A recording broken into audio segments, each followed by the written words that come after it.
tonight. So tonight we're going to get into first thing we're going to get into is defining your value. What is your value? What does that mean to you guys?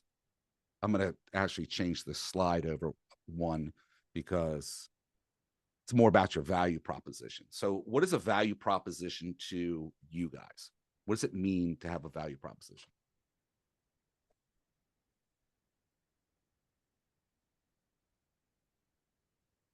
A clear win for whoever's engaging with you.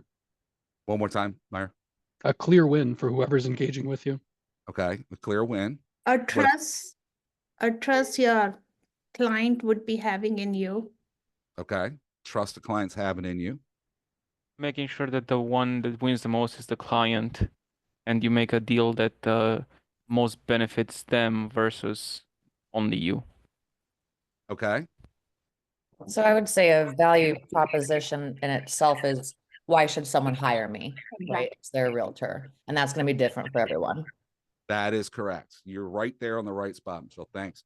That's what your value proposition is going to be. It's going to be, what is it that you do as an agent, right? We have currently, and I don't know how shocked any of you are going to be, but currently we have 96. I forgot about the other two. Well, not counting me, 295 people that are attending this call tonight. Out of all 295 of you, how many of you are not a real estate agent? I'm figuring nobody's raising their hand right now, right? Okay, Jason's not a real estate agent, right? Yet every one of us is a real estate agent. And okay, I got Jason and Alex both got your hands up. What do you guys do?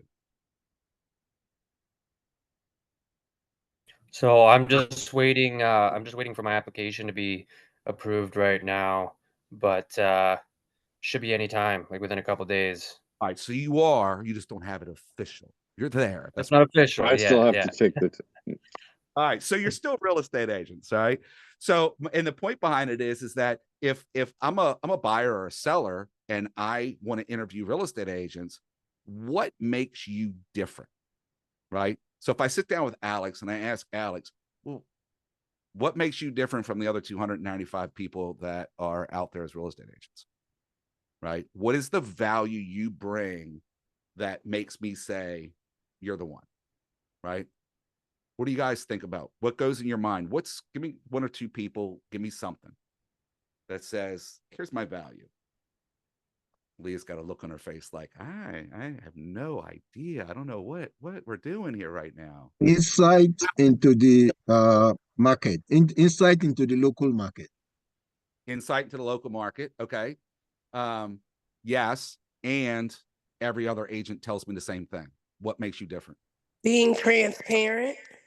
Everybody else tells me they're transparent. Come on now. Government being able to connect to each individual and their needs, like really connecting to them. Sarah told me the same thing when I talked to her. Experienced. Yes. Okay, that applies. Wealth of experience in the field of real estate. So, When you okay. focus on them more than yourself. Okay, focus on them more than yourself. I would say my efficiency. Okay. I would say, sorry. That's okay, go ahead. Maybe if you ask more questions about what they need and then tailor your response to that to make yourself stand out. Okay, that can work. So our value proposition is what's unique and memorable about us and persuasive. What's that one thing? So a minute ago, I mentioned to you guys that use your current job and your past experiences. What makes something you've done different than what somebody else has done, right? Like I mentioned to you guys before, I've got almost 2 decades in the fire service, okay? Is anybody in here a first responder? Fire, EMS, anybody other people? I see educated in divorce law, financial advisor, oh, dispatcher. I like that. EMT, teacher, there you go. Teachers are good. Paralegal, that works. Nurses, medic, software developer, there we go. Now, take your experiences out of those. And I'm going to be a little biased for just a second because, okay, the bartender works too. The stuff you guys put up with, I know I sit on the other side, so I know what you go through. Okay, Maria's got my attention because I see actors, so that's quite insane. There's a lot that can come from that. Take your experiences in your other jobs. I see a home care operator. I'm going to stick with my first responder people for a second, the nurses that are in here and things like that. The level of energy that we deal with. We have seen people in some of the greatest times of their lives and down in the lowest times of their lives, like the bottoms of the bottoms. Our ability to manage that energy and those emotions that occur is something that I use personally as a value proposition, because there's nothing that's going to happen in your real estate transaction that I'm going to lose my head about, right? How many of you guys, anybody here taking BOLD? People know what BOLD is, right? What's one of the BOLD laws? The one BOLD law I'm thinking of is keep your emotions. Thank you, Mary. Between the lines, right? Keep your emotions between the lines. A lot of you in here, I saw teachers and other things like that. You have the same abilities because of the stress levels and again, the high energy that we deal with in our jobs. I saw the financial advisor. That can be pretty rough too, right? We can keep our emotions out of it. And that's the number one thing that we need to do in our value proposition, is to keep our emotions out of it. So if I can take from my past and give it to them when I'm in a consultation, whether it's a buyer or seller, and say, look, I got 2 decades in the fire service, and during that time as well as a police dispatcher. And I can tell you right now, I'm going to be able to handle anything that comes along. Now, there's a lot of people out there that they can say it. Oh, yeah, I can handle everything that happens. Don't worry about it. I got your back. What do they give to back it up? I can say it, and then I can give something to back up what I'm saying. Does that make sense to you guys? I see a couple of hands up. Regina, did you want to share something? Oh, I just saw your hand up. You were just agreeing something. Pam, you too? You had just randomly agreeing to something and then didn't put your hand down. It's all good. Just checking. And now you're muted. So if you did want to share, you got to unmute before you can share. Sorry, I don't have anything to share. That was an accident. All right, no problem. Just want to double check. I saw 2 of you. Okay, thanks. So, you did BOLD last year. Awesome.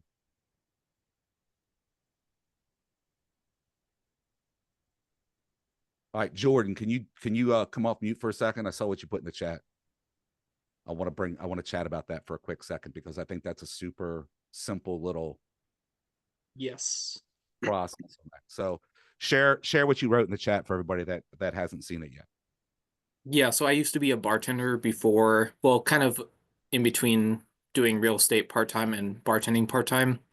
And there was a few times where people would want to give me a tip, and it was like 60% of their total bill is what like the tip would have been. And there's a few times where, well, basically every time is basically when I stopped them to say, hey, you gave me a $20 bill and your tab was only $8. So I wanted to make sure that you know that you're giving me that $12 as a tip, and I really appreciate it, but I want to make sure that you know that. And they would always say, oh, thank you. Yeah, I'll give you a little bit more of a tip, but I don't want to give you a full $12, which is fine. I mean, that's the way that I looked at it, but yeah. It's about, thank you, by the way. It's about having that honesty, that clarity, that openness that makes things happen. And how many times do you think that because you did that, people, repeat customers, remembered you and openly probably gave you even more the next go around because they just realized how awesome you are? Right? That's what we have to do. And that's where our value proposition comes in, right? So our value proposition needs to be that unique statement that expresses our true value in things. It addresses the specific and special needs of buyers and sellers. Special needs. What are some special needs or niches, if you will, in our real estate businesses that this could reference to? First time buyers.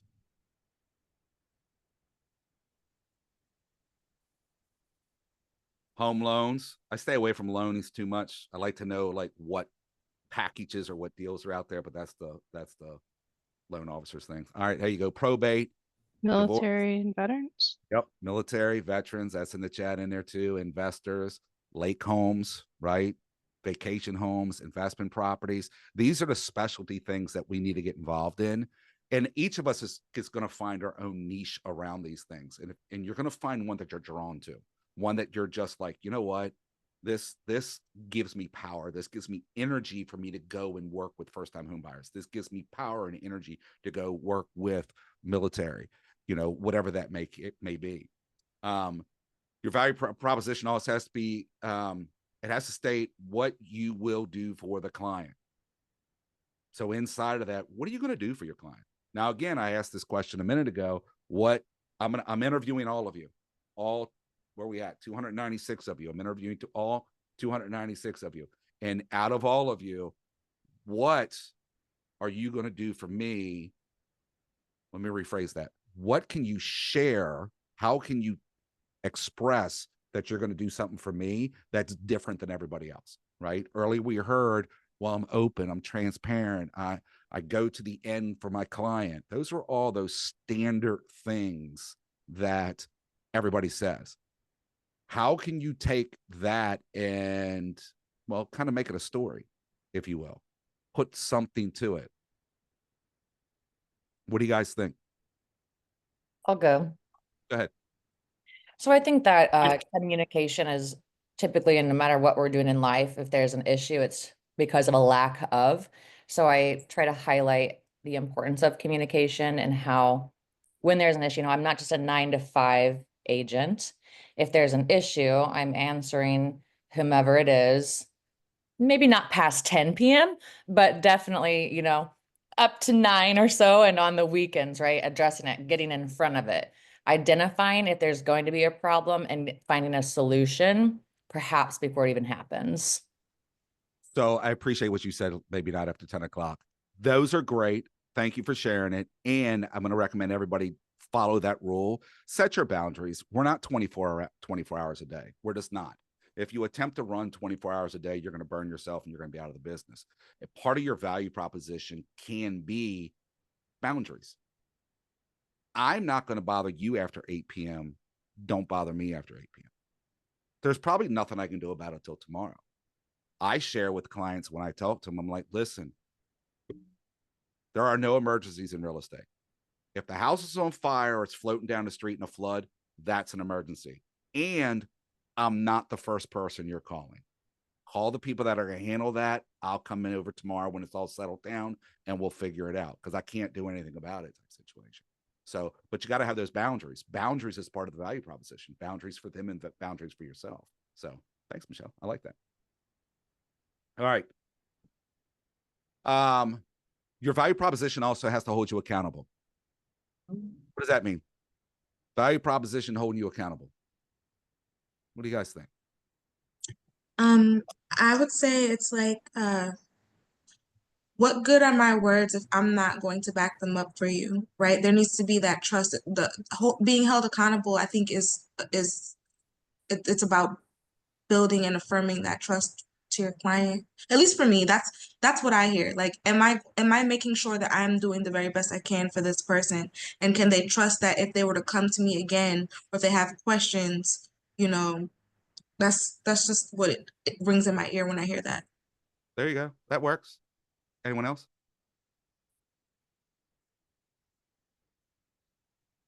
I would say it's doing what you say you're going to do for the client. Don't promise them nothing that you don't follow up on.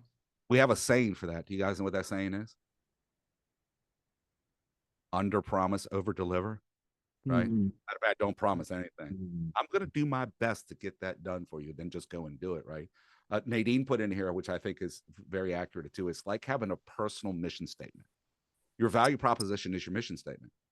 Don't share a value proposition or a mission statement that's not true, right? I'm not going to put out there that I specialize with military relocation and military families and all that stuff like that, because, well, I don't do it. I've never been in the military. I mean, I can relate from the fire service, like in general concept of what we do, but I'm not going to put it out there, right?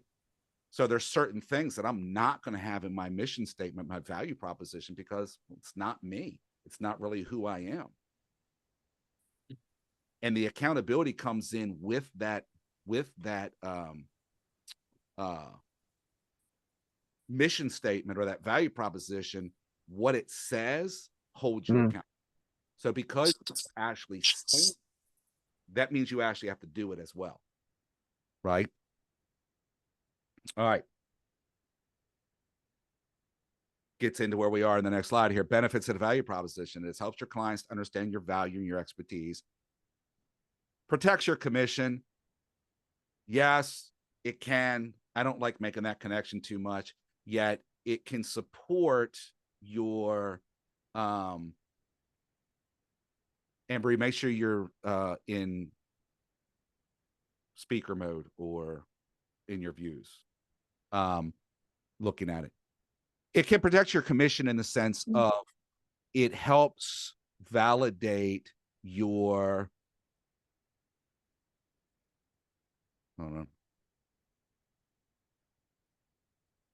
Let me answer this quick thing.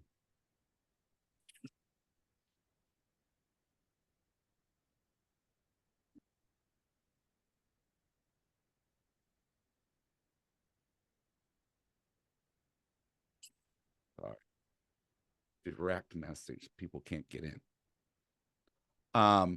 It can protect your commission in the sense of you're going to get what you ask for, right? How many of you have had, I know we've got a wide level of experience here. How many of you have actually gone out and, well, done a transaction or at least had that buyer consultation or that listing consultation and had the conversation around commission?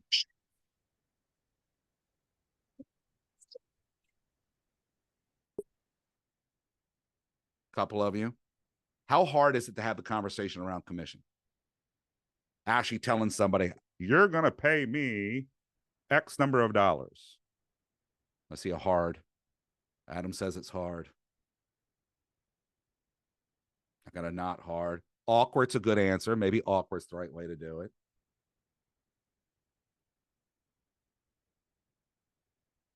Company policy. I would refrain from that, especially after the NAR settlement.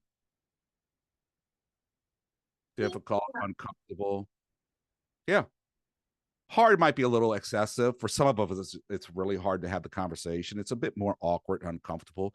A lot of that's got to do with our own mindsets, because we're used to being the employee to where we go out and do a job, and next thing you know, we get a paycheck every Friday or every other week or whatever the case may be.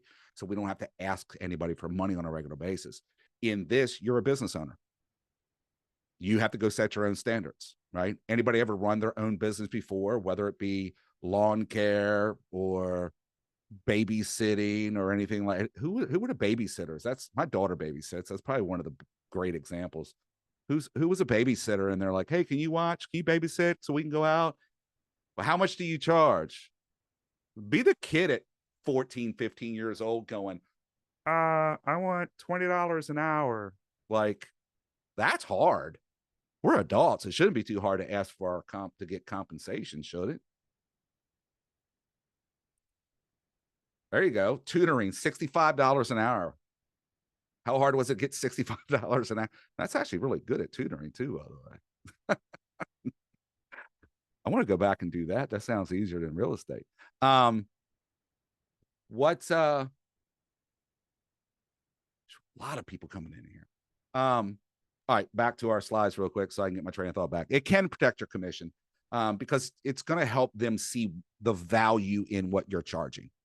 So that's what it means by protect your commission. It's not going to guarantee you're going to get paid. It's going to make them more willing to pay you and agree to the compensation you're asking for because you showed the value that you're going to be bringing to the table, right? And build strong and trusting relationships. So we as people in general like to work with, be with, connect with, spend time with people that we know, we like, and we trust. People are going to choose you as the agent because they know you, they like you, and they trust you. Every one of you has a database right now of people that you know. And in that database of people that you know, there's a portion of that database that actually likes you. I know it sounds bad, but there's some that they know you. You know, it's not that they don't like you, but there's others that like you, right? And then within that group, there's another smaller group of people that actually trust you. Those are going to be your top people. Those are your VIP clients. Those are the people that you can go to at any day, at any time, and ask a favor of, and they're going to be there. They're the ones that are showing up and help you move for pizza and beer, right? That's the trust. That's the like. And they're going to work with you. You have to take your value proposition now and get it to all the other people out there that like you or that know you and kind of like you. Build the like further and build the trust further. And that's what your value proposition is going to do. And that's the importance behind having that value proposition, is to make sure that you're putting out there. Let me ask you this. How can you deliver your value proposition? What do you guys think? What's the best way to deliver your value proposition?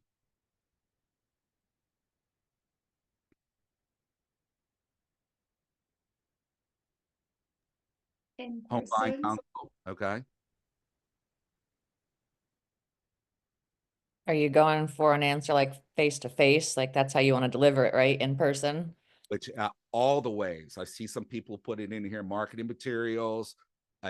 Stephanie, by the way, I love the fact with confidence. It's very important that we deliver anything we do it with confidence, right? Testimonials work from the start. Social media. How are you? What method are you putting your value proposition out there?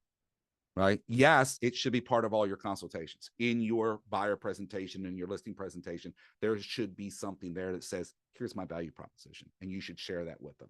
Yet, how can I use, where and how are you going to use your value proposition to let the people that don't know you, that haven't gotten to like you yet, or haven't gotten to trust you yet, how are you going to get in front of those people?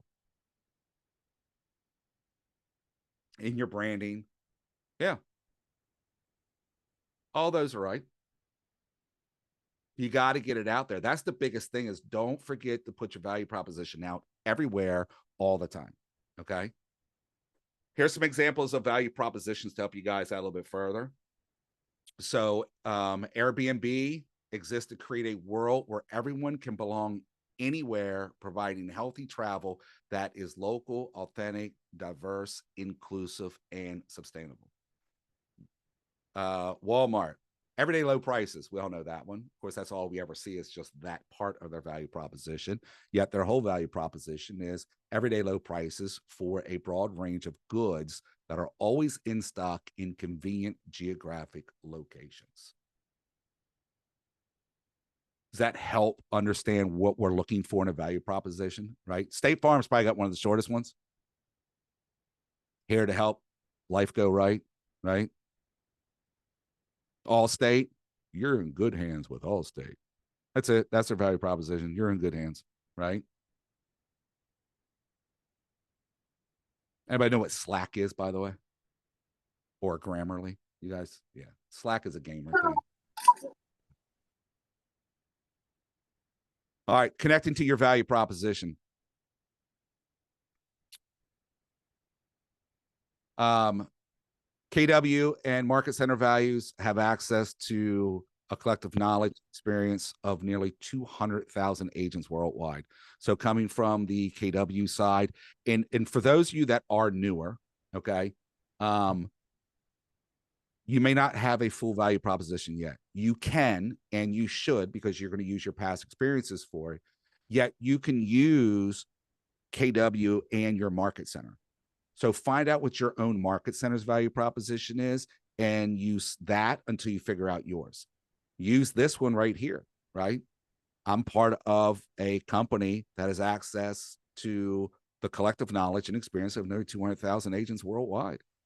Whatever you need, we're going to be able to do it. Right? A fiduciary. I can point you to a reputable resource for service providers such as handymen, window washers, tax associates, and financial advisors. So there's a fiduciary behind that about not you doing it as much as you making sure you get somebody else to do it type situation, the right person to do it for them. And then, of course, the market expert. I can help you price your home to sell because I am very tuned into the market of the moment. Now, I would ask you to make sure that you are truly in the market of the moment.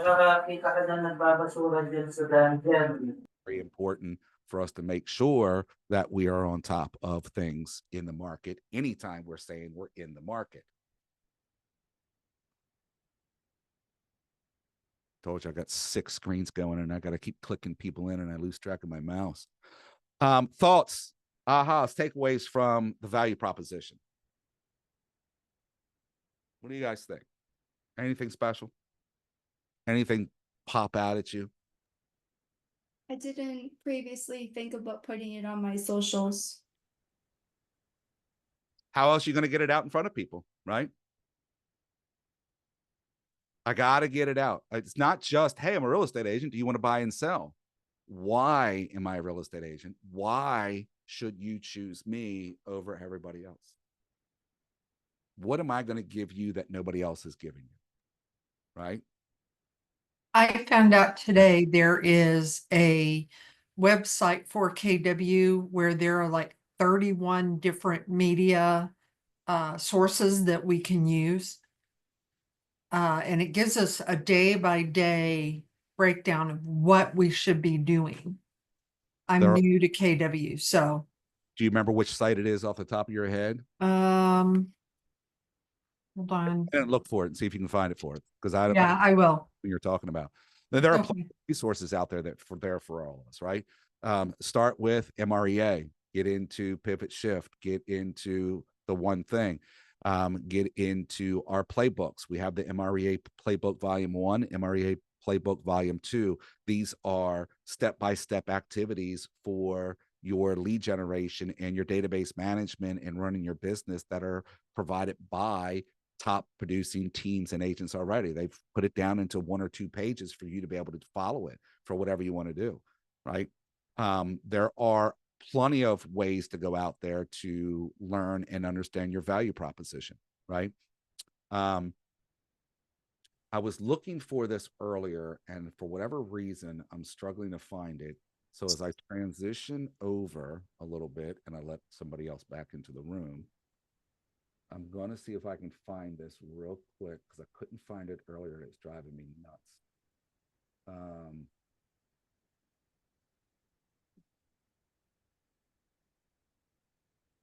I typically have a step-by-step guide for creating your value proposition.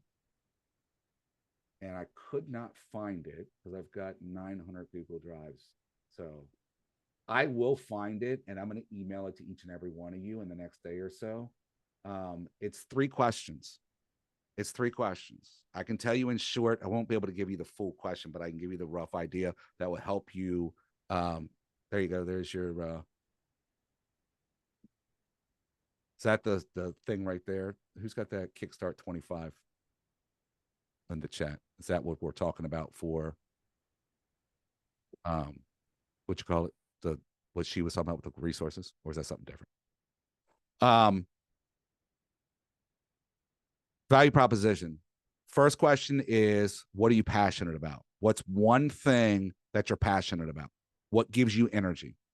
The second question is, and this is what I'm struggling to remember is the second question. I'm going to find it. I don't remember right now. I couldn't find it earlier. I've been looking for it before this class started, but I will find it for you and I'll get it to you guys. I promise you, because it's a great way to actually write your value proposition. I never had one. You guys know who Jay Papasan is? You guys heard that name at all? Sound familiar in any way, shape, or form? It's Gary's right-hand man. I mean, he helped write half the books that are out there. Just saying. I was, Yes, he's also on the MREA podcast too sometimes. yeah. He, his wife, as part of Keller Williams University, we had a train the trainer session where it's like all the trainers got together, and it was just a small group of us in this one, and it was about value proposition. And we did breakout sessions. So we talked about something, then we had a little breakout session on our Zoom, and every time we did the breakout, I got to work one-on-one with Wendy Papasan, Jay's wife. And she kind of came up with this really short version of writing your value proposition. And it was just really cool. And I never really truly had one until I did it. So I'm going to find these questions for you guys, and I'm going to email it out to you, because you're going to find it to be very enlightening to help you figure out what your mission is. So there is another way you can do it. This has a cost to it. I just found this myself. If you Google this, why.os, why.os, it will take you to my Why Institute, and they have a test, if you will, you can take. It does cost. There is a fee to it. And it will help you figure out your why, your what, and your how, to help you figure out who you are, why you're doing what you're doing, what you're doing it for, and how you do it. And it breaks it down very simply and very easily. I did it recently. I was a part of a group that was able to get access to it, fortunately for free for a very short window. And it was really cool. And it really fits into your value proposition. So check that out as well. And it will help give you some insights if you want to pay for it. They run specials every now and then, like a 50% off. I'll probably wait for one of those because I believe it's $100 otherwise.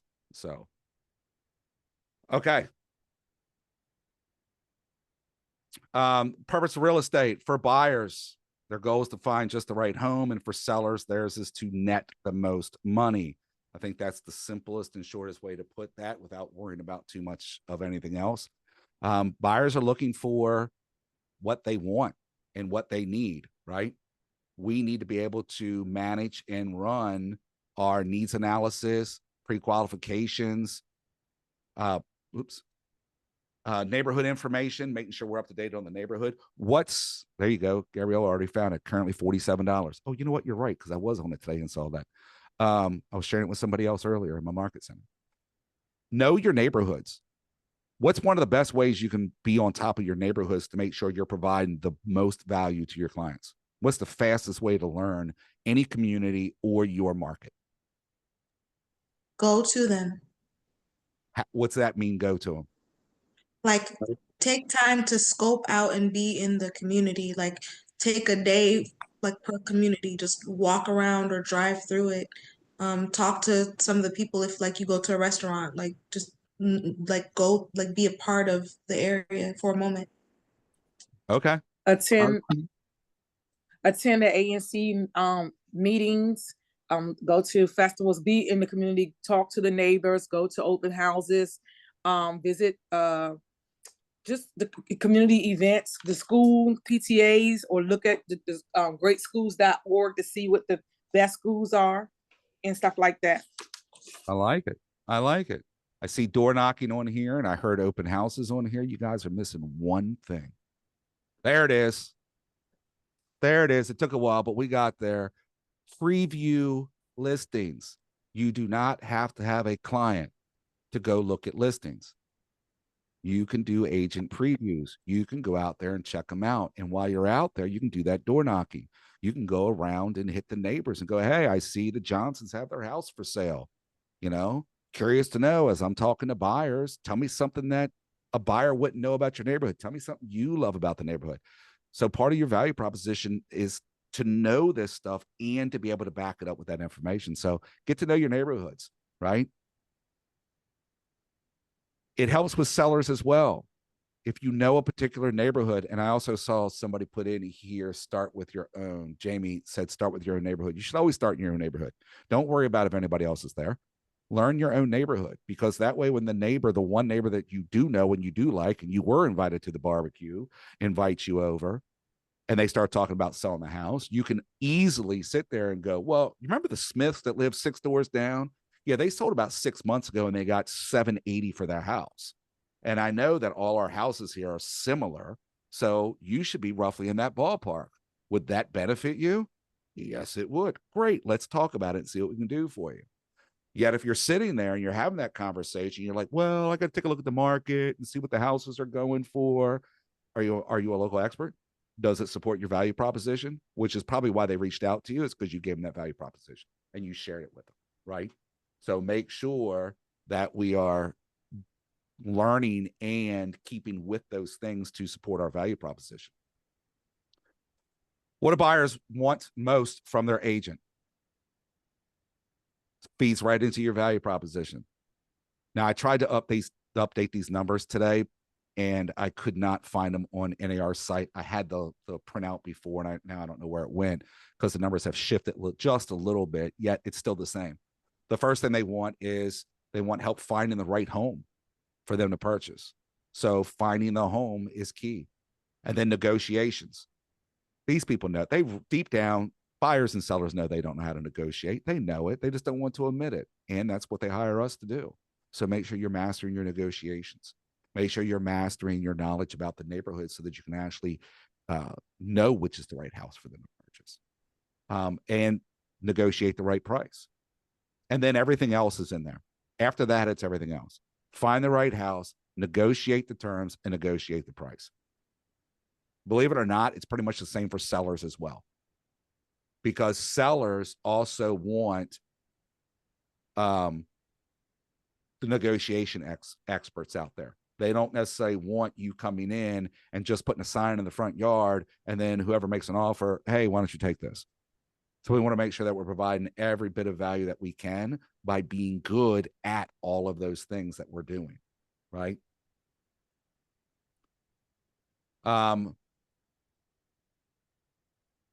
Factors buyers value when choosing an agent. Agent is honest and trustworthy. Again, they already know this. It's one of those things we don't have to repeat it. Not saying you don't want to tell people that you're trustworthy and you're honest. Yet, have you ever heard the term that actions speak louder than words? So if you're sitting there in that buyer consultation and you're actually acting as an honest and trustworthy person, they're going to get that without you having to even say that you're honest and trustworthy. Yes, agent experience is a key factor for clients, again, whether it be buyers or sellers. This is why if you don't have enough history behind you, you haven't been in the business long enough, use the Market Center's information, right? How many of you are part of a team? Anybody on here part of a team? If you're on a team, use your team's history. There you go. Use your team's history. What has your team done, right? I'm part of, that's getting ready to start right now, is Platinum Home Team. So if you're part of my team, you're going to be able to say, our team has done blah, blah, blah, blah, blah, blah, right? How many of you are fearful for the question of how long have you been in the business? I saw a couple of hands go up. Yep. A couple of me's, a couple of me's. Yep. It's the number one fear agents have when they get into this business. You are not alone. Read comments, folks. Look at all the hands going up on the screen. You are not alone, and it's okay. I've been asked this question. I got asked this question when I was about 3 years into the business, 3.5 years into the business. I know 3 years isn't long. You know, oh, it's more than me. I'm only in here for 6 months, right? That's fine. I get it. Use what you have around you and use your past history. The one time that I was asked, I had a gentleman call in and demanded that I come see him. He was interviewing 3 agents and they were selling their house. I was the third one to show up. Now, who's been here? I saw somebody say they've been in the business for 17 years. Have you been with KW for 17 years by chance? Or you just came to KW? That's 17. I forget who said 17 years. No, I've only been here a year. Okay. All right. So that's not going to help. Back in the day, in our MAPS coaching, we used to have something that was done. It was a power hour. And we had a coach, Dinah Kokoska, who would do videos. And every morning as the coaching leader, I'd come in as a productivity coach, play these videos, and then we'd work off the videos of the day situation. In bold, early bold, Diana's listing presentation video that she would do, she'd do one, and we'd watch it in bold, and you're supposed to do these listing presentations in a certain way. One of the steps of the listing presentation that we used to teach was you show up at the door, you ring the doorbell, they come to the door, and you say, we had an appointment at 5 o'clock. It's now 5 o'clock. May I come in? Now, as a productivity coach, currently have a coaching team that at the time that I was doing this, I was like, I'm showing up to this listing appointment. I'm going to be Diana, and I'm going to do it Diana's way right from the start. I showed up to the house, went up to the door, knocked on the door, rang the doorbell. I don't remember what it was. And I was ready to go. I was at that door, and I was like, going to have the watch out, and I was going to do the whole thing. And then the cat came around the corner, and I kneeled down and started paying attention to the cat. When they opened up the door, I was down on the floor paying attention to the cat. When they opened the door, I was like, well, time to wing it. Let's see what happens. And it's good that I did, because I went in with a completely different energy, which was the right energy. The previous agents that went in, each of them left behind listing packages. And these packages each were probably like 20, 30 pages long, because I saw them on the counter. I walked in, set my bag down, and just started talking to these people. We walked around the house, checked things out, came back to the kitchen, and we just stood there and had a conversation. And I asked them, why are you selling? And they said, we're getting divorced. I went, fair enough. I'm divorced, been there, understand it. Let's go. What do we need to do? So I was able to connect with them. This is that open and honest and transparent, right? I was able to connect with them that way. And they even asked me how long I've been in the business. And at that time, I think it was like 3.5 years. I was like, about 3.5 years. I said, which is why I'm part of Keller Williams. We have this, this, and this. Currently, I'm acting as a productivity coach, and I'm actually teaching and training other agents to build their businesses. Oh, and by the way, where your house is located at, I have about 2 decades in the fire service. This property is one of those places that's ideal for firemen. They love places that are out in the country like this. So one of the things I would do is go to all the local firehouses if nobody wants to buy there. Oh, in addition to that, you're also just out of the city limits that your home is eligible for USDA financing, which is an agricultural loan that's 100% financing. And they went, what's that? Not one of the other agents told them that house was eligible for that. So just by doing that, I won these people over. Short story, a couple days later, he called me and said everyone else had more experience than me. And I was driving down the road. It's like, oh, I didn't get this listing. I didn't get this listing. But I did. He said, we chose you. A couple days later went by. I was trying to get the listing agreement signed, and they still weren't communicating. And I said, here's the deal. I'm going to send you the listing agreement. Give me your wife's email. I'm going to send her the listing agreement. One of two things is going to happen. You guys are going to sign this. You guys are divorced, and we're selling your house. And then we're going to buy each of you a house. Or we are going to, the reality of this is going to happen. You guys are going to start talking. What do you guys think happened? Did I sell that house, or did they actually start talking and stay together? I know you sold the house. Like, I know you sold that house. Another vote. I think they stood together. I hear it together. I hear sold the house. One more. They referred you to a family member that was selling, and they stayed together.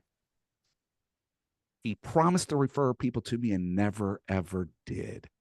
Actually, they stayed together.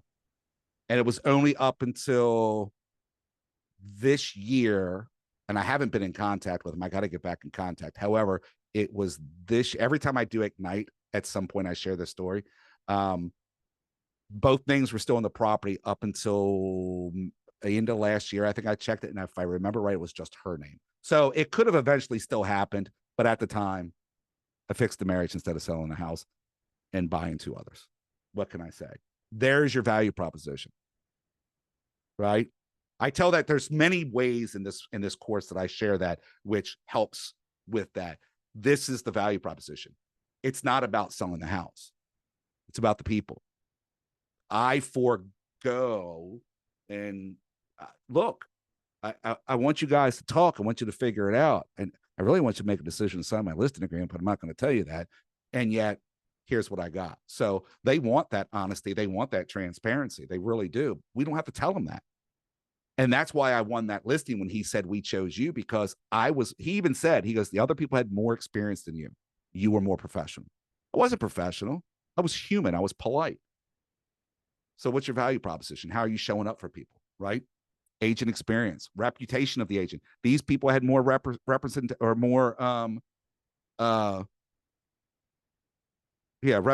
than I did. I think some were more top agents than I was. Guess what? Didn't matter. I treated my people like people.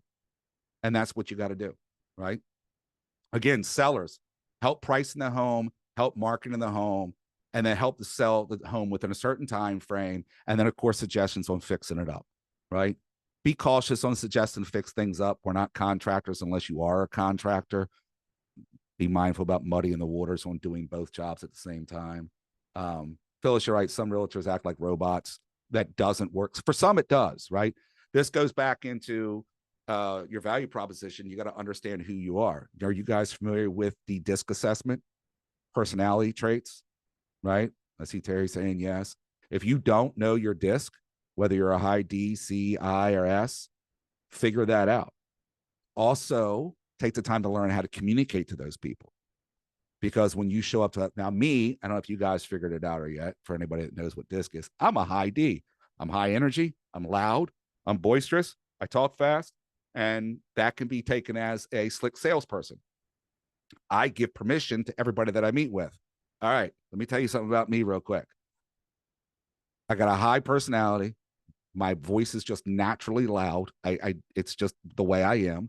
I just kind of talk quick. My brain thinks quick. I can answer things quick. I've always got an answer everything. And that can be off-putting to some people. If I start getting too fast and you're missing something, just look at me and say, shut up. It's okay to tell me to stop. We will regroup. I will slow down and I will do my best because I have to be able to connect with the other people that their brains don't function like. Where are my ADHD people? Squirrel, don't answer that because nobody can because you already missed the question because you're already ADHD, right? So we got to make sure that we are connecting with our people in every possible level. So learn your DISC profile so that you can learn how to communicate to other DISC profiles. Sellers, what do they consider? Look at that. Reputation of the agent, honest and trustworthy. Agent is a friend or family member. Believe it or not, that doesn't happen as often as you think. Yeah, I prefer not to do the family members anymore. I'm like friends and family. I will refer you to somebody else with the quickest thing. It's difficult. What's the old adage? Never get into business or loan money to family and friends. It just gets bad. It happens in this business too. Now, don't get me wrong. There's a lot of us that actually can represent family members and do things with family members and friends. It's fine. If your friend doesn't use you, it's okay. Just tell them they owe you a referral, right? There are some family members out there that are really close to the vest. I don't want to work with you because I don't want to tell you exactly how broke I am or how rich I really am. You may or may not know that person's finances and they just don't want you to know for positive reasons or negative reasons. Just depends on what it is, right? So, KW Technology, this is our Thursday sessions. I'm not going to dig deep into this. Every Thursday is going to be one of your tech sessions. That's where you're going to focus strictly on technology. But start with your sphere of influence, whether it's a smart plan, whether it's just the DT. Is everybody familiar with DTD2? Do the database too? Okay, that'll come up in one of the sessions, I promise you, but do the database too. It's a formula created by one of our MAPS coaches, and the alphabet is broken down into 2 characters. Currently, last week was B and E. This week is A and W, I think. I've got to remember. But each week is broken down into 2 letters by last name. And it's done like that for the commonality of last names starting with certain letters, right? So A is not as popular as W or vice versa. So the numbers work out. You start the year. Happens every quarter, so it's on a 3-month cycle. So it is A and W, Jamie. Cool, I remembered. Look at that. A and W and text N. I remembered. I created the thing for 2025, give it out to my market centers. But you're going to call everybody that has an A and W all this week. And you're going to text in this, depending on which version you're looking at. Jamie's got it up here. N is the group you're going to text. So even if it's just calling and texting, do that. What's another way that you can communicate to your database if they're not in your database? Well, actually, let me rephrase that. Let me back up. How many databases do you actually have? How about that? How many databases of people do you actually have?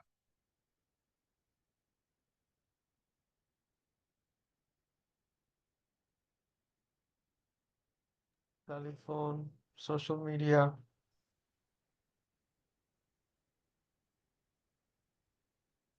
It's not the same for everybody. How many people do you have? Email, your spouse, his Yeah. phone. There's another one. You can go take it off your spouse's phone, right? So your own email database that you have, your phone, which aren't always the same, your social medias. You got Facebook friends, that's a database. You've got IG friends, they're not always the same as Facebook. That's a database. For what's today? Today is the 14th. For 5 more days, 4 3/4, I guess, we have TikTok, right? Unless something happens, that's out of here on the 19th. Who's got LinkedIn? I saw a lot of people with professional profiles in there with nurses and financial people. You probably have a LinkedIn profile, right? So that's another database of people you can talk to. It's probably the one that's got the most money in it too. I'm just saying right now, right? I see Terry going, yes, it is. So you have plenty of databases to talk to. Put your value proposition out to as many people as you can in every database you have, and start building those relationships so that when you get those relationships built, you can actually add them to your actual database, put them inside a command, and start communicating to them with smart plans and things like that. So ahas, takeaways from that. Anyone want to share with that?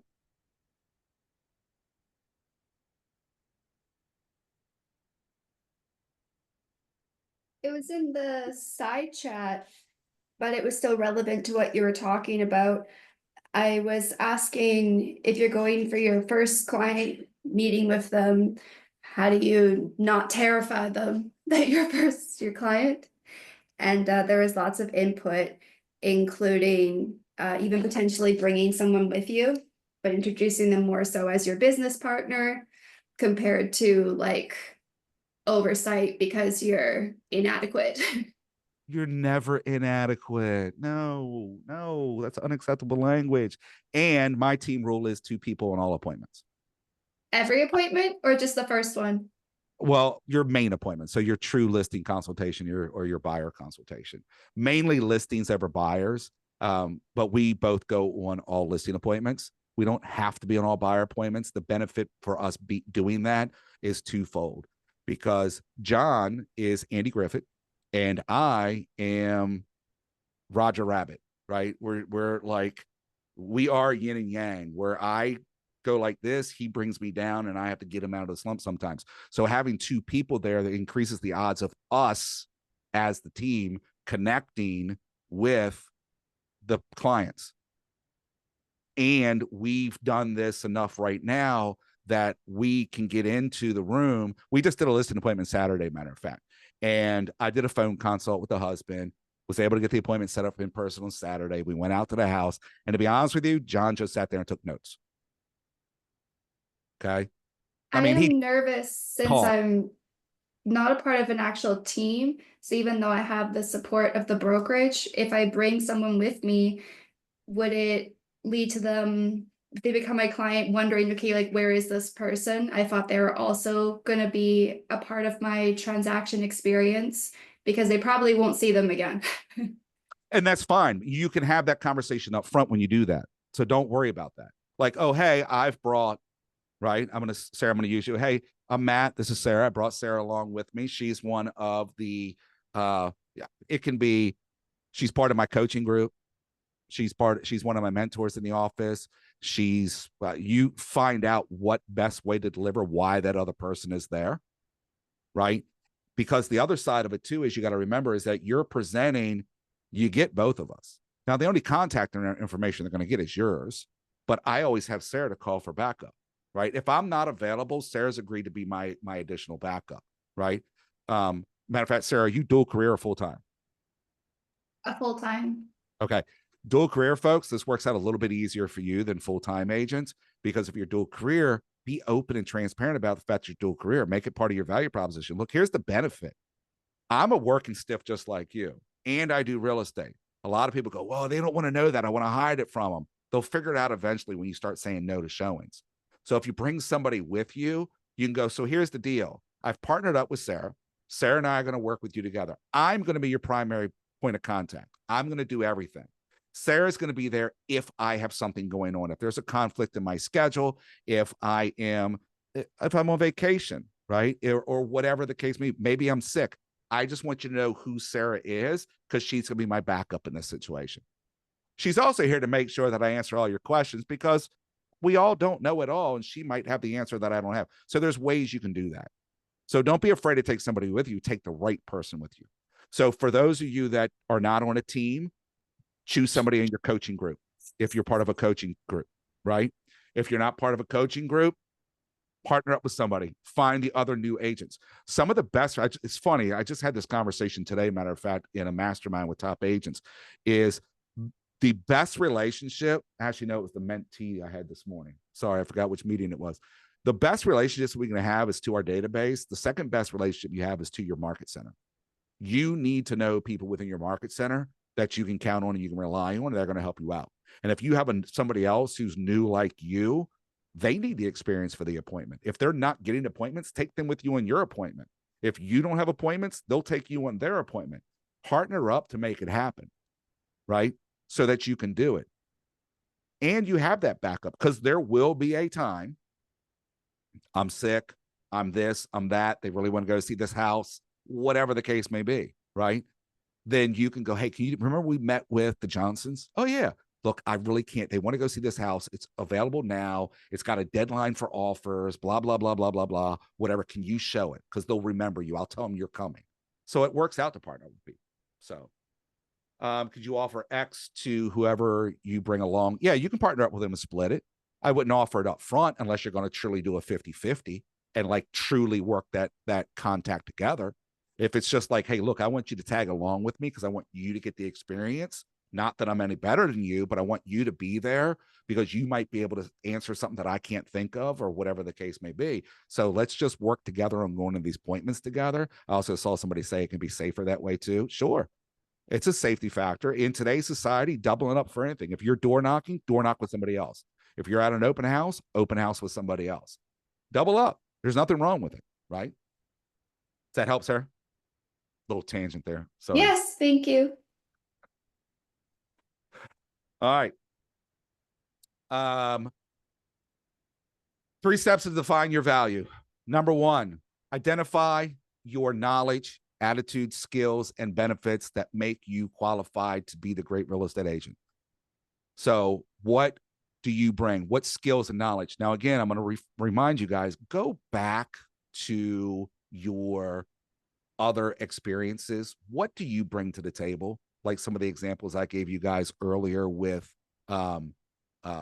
my past experience in the fire service about having the ability to manage emotions. Like you're going to be emotional. It's okay to, you're going to be emotional. You're going to be super excited one day looking at a house. You're going to put an offer on it. And you're going to lose, and you're going to be upset because you really love that house. And I got to manage that. You don't.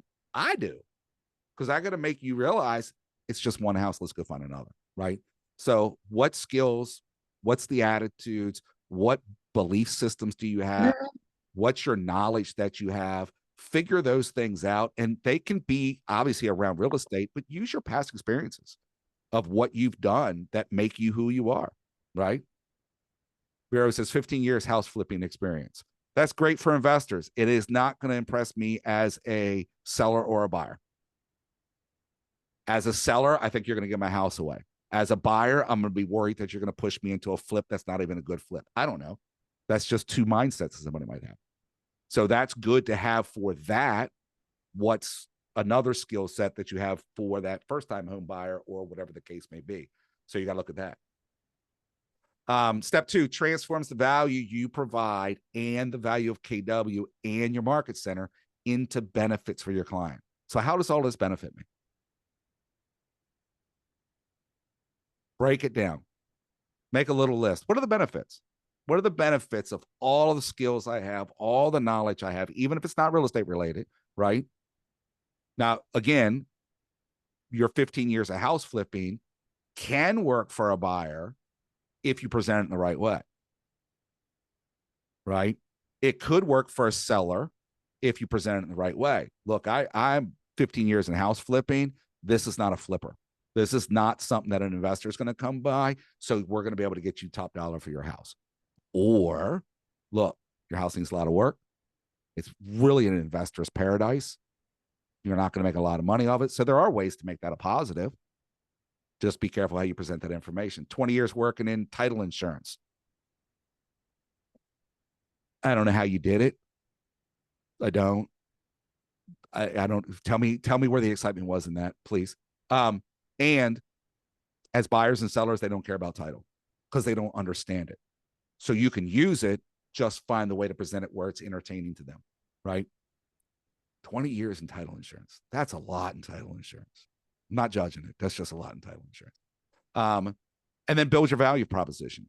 Your value proposition is just strictly 3 sentences. It doesn't have to be long. Doesn't have to be anything drawn out. Super simple, right? So identify your knowledge that makes you qualified to be a great agent. I'm going to get you guys that stuff. So, all right. You're going to see these QR codes throughout the entire course. Every night, every session, you're going to get these QR codes. Each one of these sessions is a feedback for the instructors. So if you all would take 2 minutes to do this while I get the second slide deck up, this completes our one session on defining your value. We're going to get into connecting with your market here next. What one in the as I mentioned, the KWU certified trainer. So when you click on the instructor, I am in the drop down. There are 2 mats in there. I'm the better looking one.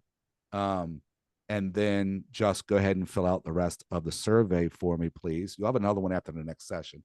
We need a certain number of these surveys every year to keep our certifications as KWU. So I would appreciate you guys just taking a minute to do that while I get the other slide deck ready for you. Can I ask what page are you on in the book?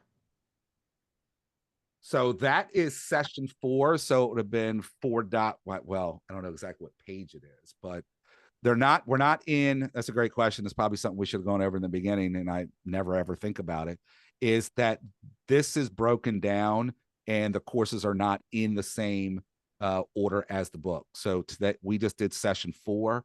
Now we're going to back up and do session 3. There are some major changes coming to Ignite to where it's going to be reduced down to get through this even more.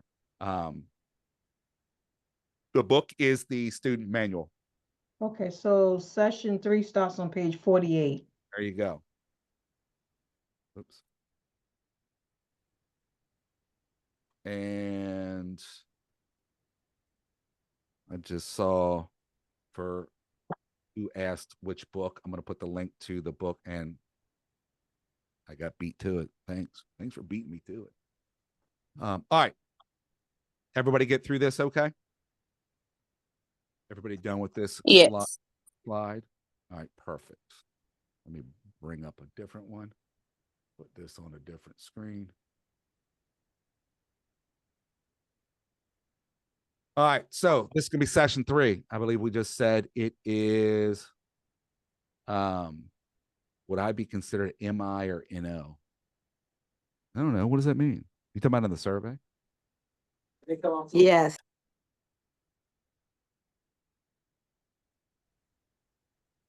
I don't know. Is that a new question? They changed the survey and I don't know it. Where's that at in the survey? It's asking your region. Oh, yeah. What is your region? I'm in Michigan. So then I think you guys are just, I don't know what your region is actually called. So it's probably Michigan something or. That's what that MI/NO. It would be that one. Okay. Yeah. Thank you. Forgot about the region question. Not everybody knows their region also. It's important to know those details just so you guys know. It really kind of is. So, all right. Before we go on, questions on value proposition, thoughts, feedback, ahas, joy, pain, sorrow, tears. I learned for is I have to build my value proposition.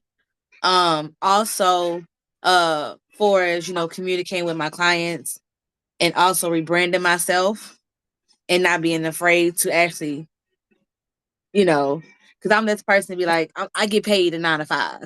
So I get paid every 2 weeks. I'm used to that check. So I can't be afraid to, say this is how much I'm charging A, B, C, D, F, G. So it's giving me that confidence to know my value and my worth. There you go. There you go. Maria, you got your hand up? I found this session to be very valuable for me. For the beginning, I was kind of told to keep my previous experiences as an actor sort of away from it and keep the two separate. So it's very good to know that I should be doing the opposite and actually combining them to find the right clients that would want someone like me. Is that you said actress? Yeah, that's me. Yeah. So real quick, I'll touch on that and then we'll get into the market stuff here. But yeah, absolutely, right? There is do you do any improv? I do have background in improv, Okay. yeah. Welcome to the improv stage of the world is real estate. That's probably for you. That's the best way I can say it. All right. Because I'm telling you now, some of the best things you can do is just be your true, authentic self in front of people. And it's okay. Right. I don't like getting into like politics and stuff like that. Yet look at that. Look at religion. Look at all that. It's okay for other people to have a different opinion. Right. It's okay for people to not want to work with you. I did some driving on the side for a buddy of mine. He owns a limo company, and I would drive limos and sedans and party buses and stuff like that. And I had some regular Secret Service agents and NSA people that I took back and forth to the airport. And I was in the car with one of them one day, and he asked me, he's like, Matt, what do you do when you're in the car with somebody and they piss you off? Like they say something that you don't agree with. Now, if he read my eyes, he would have realized he's one of the people that does it to me quite often. But he didn't read my eyes. Yet the truth is, I looked at him and said, Brian, how long are we in the car together? If I got to take you down to Dulles, like, guys, I'm in Maryland, just so you know. I don't know how to tell you that. I'm in the Baltimore, D.C. region. I'm like, if I take you to Dulles, it's an hour and a half, maybe 2 hours of traffic, right? And I'm only taking you down and dropping you off, or I'm picking you up, right? Now, if I'm picking you up, you probably just got back in country and you're probably tired and you're going to go to sleep most of the time. If I'm taking you out there, you're a chatterbox because you're, whatever. Yet it's an hour and a half. I'll agree with you. I'll politely disagree with you, whatever the case may be. But it's an hour and a half. I can tolerate that for an hour and a half. Now, what I didn't tell him is that when he gets out of the car and I call somebody, you're not going to believe what he did today. But anyways, but yeah, to embrace your skill set as an actress, as a performer, absolutely, without a doubt, do that. So, Megan, you going to ask me your question you put in the chat? Yeah, so I'm the one that's the dispatcher, so I know how to go about selling that as my value, but I'm also only turning 25 this year, so I'm young and obviously very new at this. So I'm not too sure how to answer those concerns. You as a young person, look at it this way.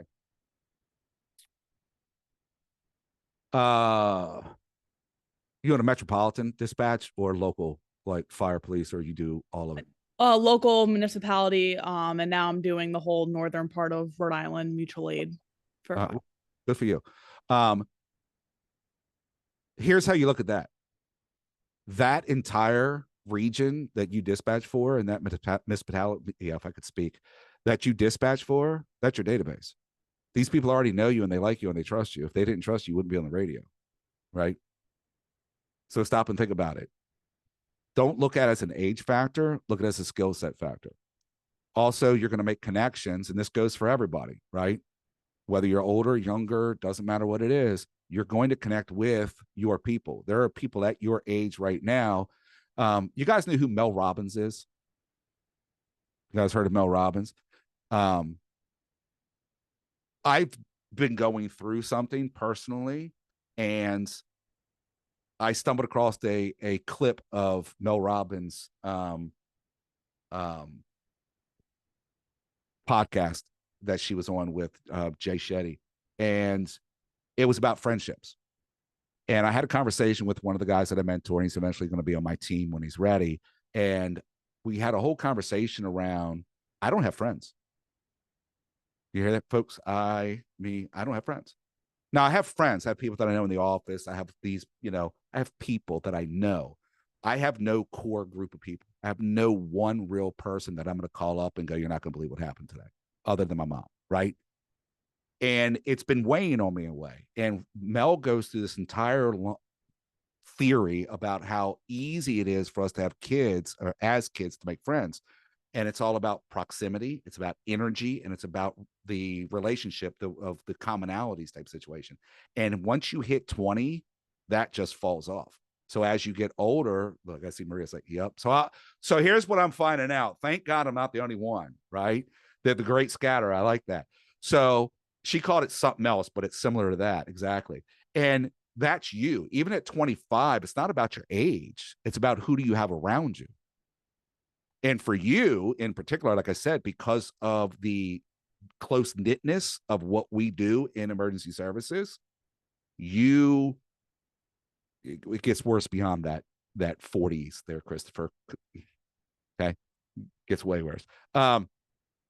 You have a close knitness already. So you have a core people. Even at 25, you still got a core people because of your work experience. So you're going to use that over versus age, to be honest with you. Does that make sense? Yes, thank you. Welcome. All right. There you go. 38, 2 friends. I love seeing these low numbers. Not really. I got a birthday coming up, so I don't know how I feel about all this. All right. Happy early birthday. It's a month. It's not till February, but thank you anyway. So yeah, we'll be done this before my birthday hits. You guys will see me again before it's over. So, all right, here's the truth. If it has been done in another market, it can be done in your market. Once it has been done, no matter where, it's just a matter of finding out how that can be possible in your world. So this is one of my favorite things for the MREA. There are myths that Gary uses in the MREA of what we believe in ourselves. Mindset, you guys are going to find out as you go through this course and as you go through your experiences in real estate, of mindset is everything. As you go through life, mindset's anything. Who's following all the hype, happy thought people on social media? You're listening to, like I said, Jay Shetty and all those people like that. It's all about mindset. If you're not thinking positively, then you're not moving positively. I kind of wish I was doing one of the other sessions because there's some other videos I play, but let me not get sidetracked. So keeping your mindset straight on everything you do when it comes to your market and it comes to your business, if it's been done someplace, it can still be done. You just got to find how to do it in your market. And that's what knowing your market is about. You have to know your market. And we talked about this a little bit when we were talking about value proposition, because some of the conversation that came up. Lena, what's the date in February? Oh, I'm at the end. I'm the 28th. We'll be here for your birthday. What day of the week of that? Are we going to be? Oh, we got a 15th. Who's got February birthdays? 16. Oh, shucks. We're going to have a big old birthday party. I'm going to come back on one of them. 17, 18, 19. Look at all the February babies in here. All right. I'll take it. I feel special now. All right. That doesn't happen often. 3 types of real estate markets: buyer's markets, balanced market, and seller's market. What market are we in right now? Seller. Yeah, I'm seeing a lot of sellers. Some of you might be experiencing buyer. Go ahead, Meg. Maria, I saw you. Do you want to share? Or you just jumping on the seller thing? I was putting my hand up to agree with everybody, and then Zoom thought I was keeping it up for longer, so it automatically put it up. Sorry, continue. Of the automated thing? Yeah, I know. We're in a seller's market. Some of you might be experiencing balanced market. Some of you might even, seller's market. Some of you might be experiencing a buyer's market coming up. There are areas that are experiencing a little bit of the shift now. Transitioning from seller to buyer. If you really want to be a market expert, you need to know exactly where inside of your market buyer markets are. In the state of Maryland, overall in the state of Maryland, we're in a seller's market. I have communities, not full counties. I have cities and I have neighborhoods that are balanced and buyers. Like with inside of the seller's market. So if anybody asks, yeah, we're in a seller's market, yet I can get in some of these neighborhoods where I'm seeing prices go down and houses sit longer, but it's just not statewide yet. So if you really want to know what your market's like, learn where your markets are, because we're starting to see that change come. Inventory is huge. You need to know what the inventory is. You should be inside of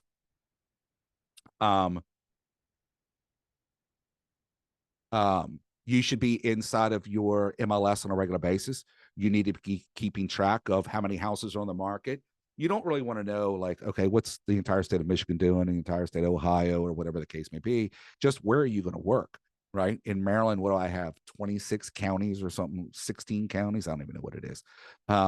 So what are the 4 or 5 that I'm working in? I want to know what's going on in the market there. What's my higher price point range? Where's my higher price point range? Thank you, Matt. So what does that look like? Just keep me honest. I saw your other message too. We'll have to connect later. So know your market as far as the inventory goes, because one of the things sellers are going to ask you is, well, how many people am I up against? You want to be able to share that information too. How many people am I up against when I sell my house? Well, right now you're going to be the only one in your neighborhood. Now, there are other homes around you, yet they're a half mile out and they're not the same as yours. But in your community, you're the only one. Oh, in your community, there's 5 others. You're up against them. So we need to make sure we're pricing competitively. Buyers, I can't find my house. Well, you can't find your house because we don't have enough houses on the market, right? So we got to talk about what you really want and how you're really going to get it, because it could be an issue, right? Interest rates. Keep in mind, I recommend, I know every state's a little bit different. Generally, we tell you not to practice outside of your licensing. You're a licensed real estate agent. Mortgages are not your thing, unless you're actually a licensed lender as well, which you can be in a lot of states. You can do both. But you need to know the basics. You need to know, okay, interest rates are running around 7, 6.8, 6.9, 7.2, whatever it is right now. You need to know ballpark where it is. You also need to understand what that means for it to be in that ballpark. So when you're sitting down with a buyer, you can go, okay, so if you're doing this, that means you can probably afford a $400,000 house at this interest rate, or a $300,000 house, or $1 million house, whatever that may be type situation. You're going to keep referring to the lender though. Like, hey, that's the lender's job. They're going to dig into your finances. They're going to go over every nickel and dime, and they're going to find out exactly what you qualify for. And I want you to talk to them, not me. Now, as an agent, I still want to know what their buying power is. I want to know how much cash they have around, because it helps with my negotiations. At the end of the day, though, when it comes to interest rates, I defer everything to the lenders, because that's their job, not mine.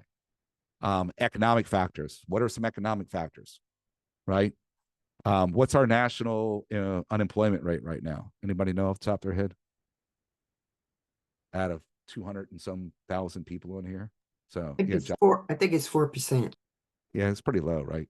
So 4.1, I see somebody says. So what's that mean locally for you? Nationally, we're at 4%, yet what is it in your area that you work? And then how does that impact Canada? You're at 6, all right. So how's that impact the real estate in your area and the stuff that you manage? Are there any new businesses coming? Do we have Northrop Grumman open up a big place and we know there's going to be an influx of people? Because that's something that I can put out to potential sellers and go, look, Northrop Grumman opens up next week. Matter of fact, they open up, their people are already coming in, or whatever. So understanding what's going on in your communities as an economic factor is also going to help you be that local expert and really connect to your market, so that you can actually give advice that's accurate and useful for everybody that's involved. Some of the other important factors are nearby shops and restaurants, nearby health facilities, and neighborhood attractions. You guys have any idea how to look that stuff up? Just that right there.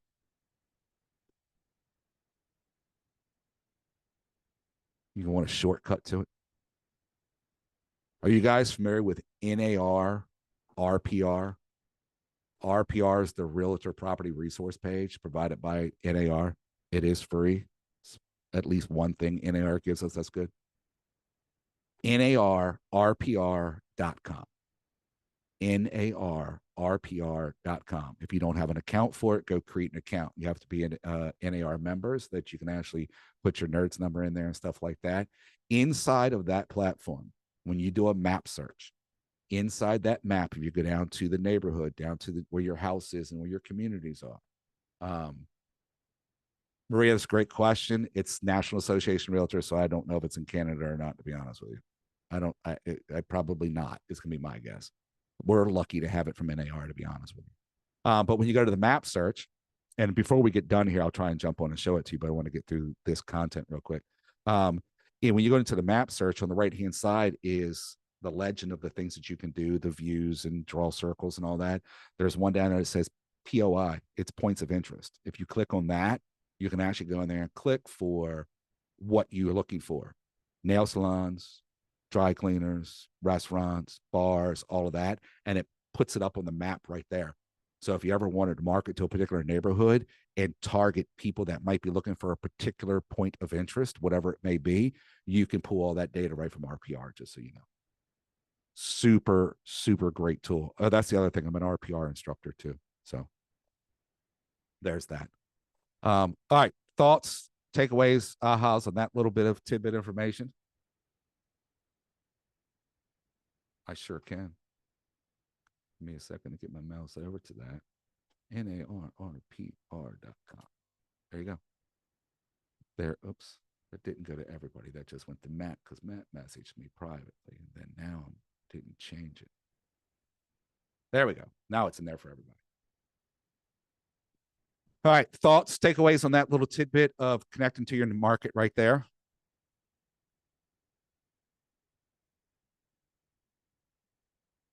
It is a lot of research. Here's the thing. It's not hard research, Angelica. It's not. It's about being out every day. Full-time agents, you should be out every day previewing homes. Full-time agents, you should be out every day doing something in the community and checking things out. Like, just go out and do it. Time block, you guys are going to learn about that as well. Time block, sit down for an hour and just go through the MLS and look at stuff. Maybe one of those hours you spend it in RPR, looking at all those points of interest and things like that. So it's just about managing your time correctly to master it all.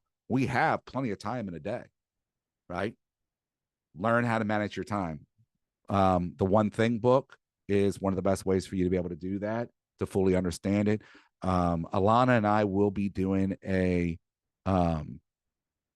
6 personal perspectives class at some point this year, again, nationally. I forget when we have it on our schedule to do it, but we will be doing that soon. And we go over, she does 401 stuff inside of that.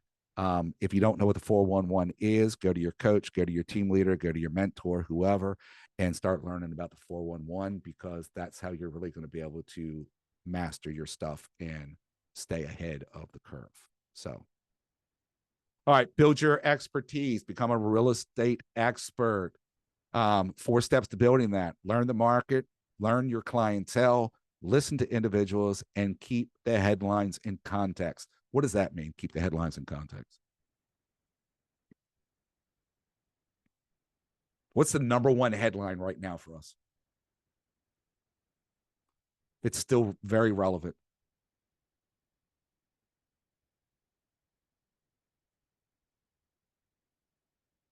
That's one. Doesn't have to do with interest rates. Doesn't have to do with real estate, the fires in Cali. NAR settlement is where I was going. NAR, DOJ, that's it. The election's a bit of a thing for us as well, because people don't know what's going to happen with that. But the biggest one is still our NAR settlement and the DOJ and what they're doing. So keep that in context of we'll talk about it when we get to it, but be mindful about how we do it. And yes, you all, Justin, stepping down in Canada. So how do we feel about that, eh? So learn your market, know your lore. Lore is the language of real estate. So, and it all starts with the language of real estate. The language of real estate is understanding the terms and that around real estate, such as interest rates, such as escrow, such as closings. There's more to it. There's a simpler format to this. There's a bunch of different formats to it. In leadership, our language of real estate is really talking about the number of transactions versus contracts and things like that. There's different ways you can look at it, but understanding what the language of real estate is, so that when you're communicating to people, they can understand it. I have a lead right now. It's somebody I used to work with years ago, and she reached out to me on social media, and she's looking at buying a house for the first time. her and her partner. And I said, great, I'd love to sit down and talk to you. You know, I haven't seen you in forever. And she finally got back to me on Facebook. She goes, well, I got a question. Are you a realtor or a buyer's agent? And I just looked at my Facebook Messenger and kind of laughed to myself. And I went, well, we're all realtors, is what I told her. I go, it's just a title. I go, and I work with buyers and sellers. So, you know, I was trying to find the right way to say, don't get hung up on the realtor term. Like it doesn't mean anything. I paid $1,000 a year to have that title. That's it. So like, don't get hung up on it. So we're going to meet next week though. Know your business. Notice changes over time in your personal business. What that means is making sure that you're keeping track of your activities and your results. So like earlier, we were talking about your value propositions. If you haven't done enough transactions and you haven't been in the business long enough, use your market center, use KW as a whole, whatever that may be, as your data to support your skill set and what you have resources of.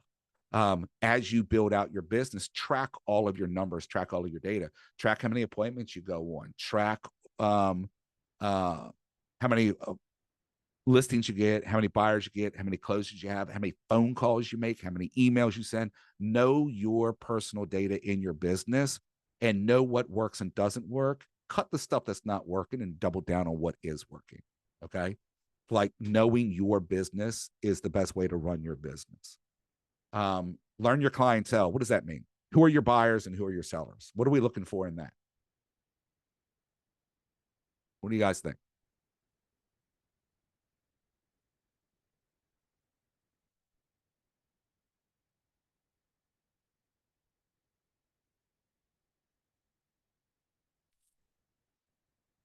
Needs and motivations. What else?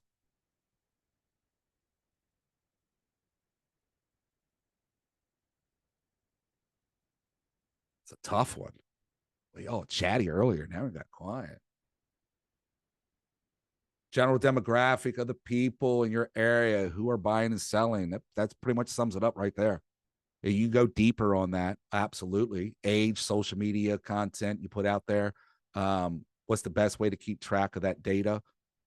For your buyers and sellers, I'm going to you ready? RPR.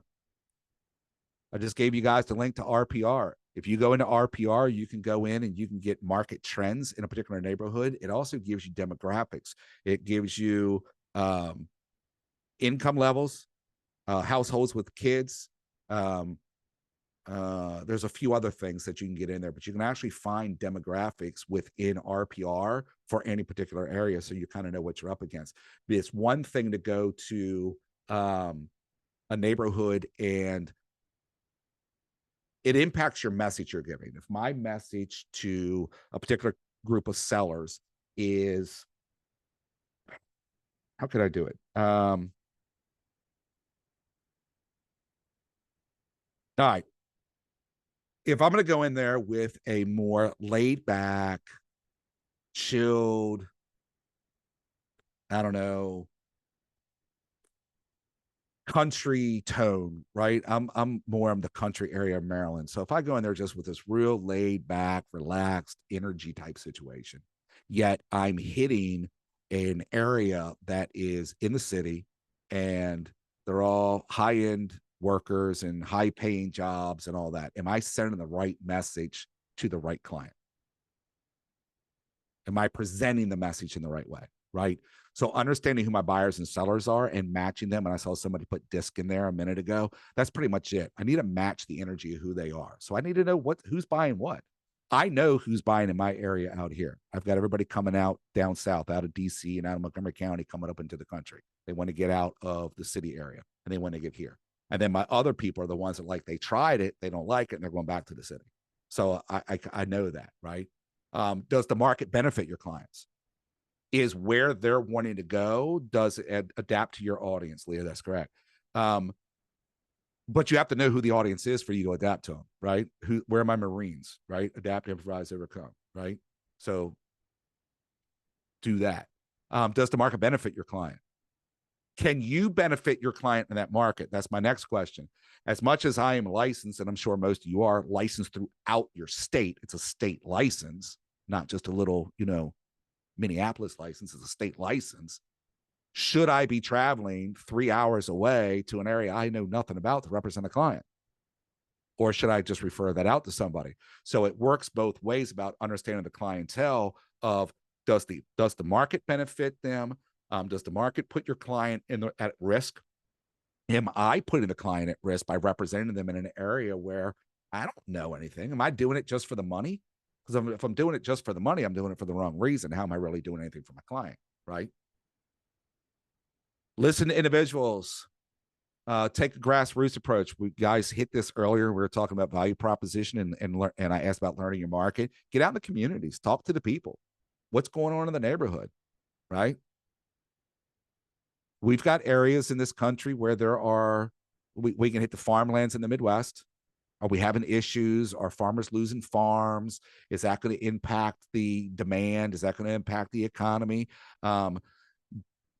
We can run up and hit Detroit, right? Detroit's always had the car manufacturing, and that's gone away. You got your coal mines in West Virginia and stuff like that. If the oil fields, whatever the case may be, if these things are changing and those businesses are leaving those areas, we've all been victim of somebody leaving not just our area, but leaving the country and going across seas to get their services done. So what does that look like? So know what's going on, and the only way to know is get out and talk to the people, right? At this point, you're a politician, right?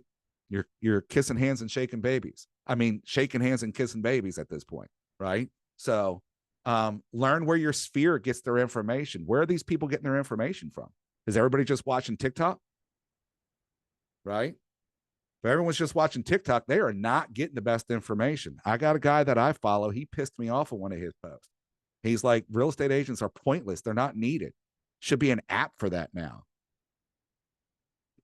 He had some valid points, but I just don't like the way he said. But be present. Being present isn't just you getting up today and going, okay, who am I servicing today? You need to be present. You need to be present every single day in what's going on in the industry so that at any given point you can service the people. Do you mind going back really quickly, please? Yep. There is an app for that. I know it's called Zillow, and I know you still got to have the person in it. I don't care what you say.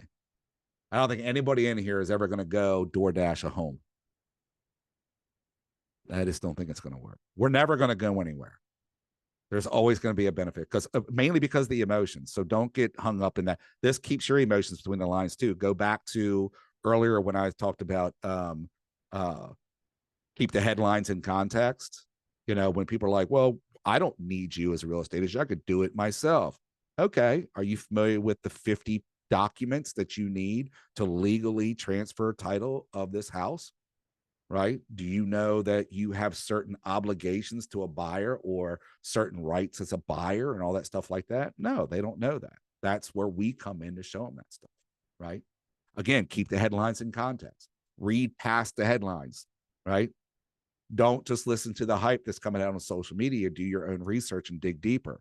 What does it truly mean? What does the NAR settlement really mean, right? I've watched so many videos and so many social media posts from agents that are like, buyer agents aren't going to exist anymore. We're not going to make any money and da-da-da-da-da. No, you can just do your job. There's a way to make it happen. I promise you. Great question. How's AI going to impact real estate agents' roles?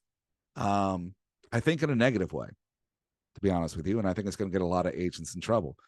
Sorry, but I love AI. ChatGPT and I are buddies. I got the app on everything and I use it every single day just about because it's my ADHD gatherer. So I can just go to it and put information in there and it helps me get organized with some stuff. Yet the ability of what AI can do, make phone calls on your behalf. Sounds like an actual real person. I haven't stayed up on it the past couple of months. I got to get caught up on some stuff. Yet I stay on top of it as best as I can because it is a thing. And again, with TCPA, Telephone Consumer Protection Act, there are laws within that. There are requirements about AI and automated generated stuff that's going to get us in trouble. Is there a place for it in our business? Yes, I think there is a place for it in our business. I don't necessarily think it's customer facing. It's not consumer facing. It's for us to help manage and run our business rather than it running our business for us. So there's that. So, look, Mayor's in here for some fun stuff. Ask ChatGPT to do this. It's not a chat class. All right, thoughts, ahas on building your expertise.